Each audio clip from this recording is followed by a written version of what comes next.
Alright, check this shit out. Burnt. Burnt, burnt. Burnt.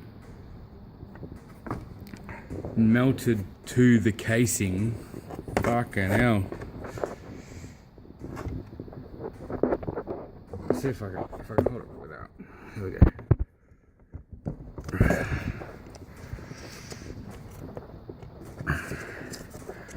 That is actually melted to the casing.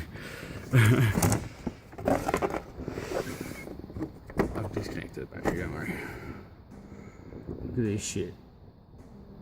That is unreal. Expected though. ACMs plus HB. There's a motor code. Yeah. In case any Gotway wants to do any investigations or anything, I doubt it, but fucking, there's your motor code.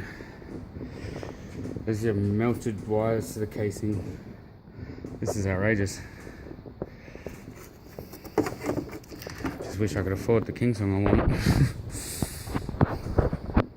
I'm thinking what I might do, just fuck the connectors off altogether. Might just snib them, join it and heat shrink it. Because these connectors are fucking bullshit. That's where they're burning.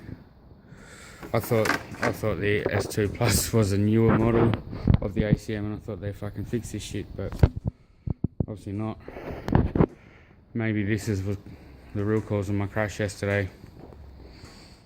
Might not have been, but it doesn't look good.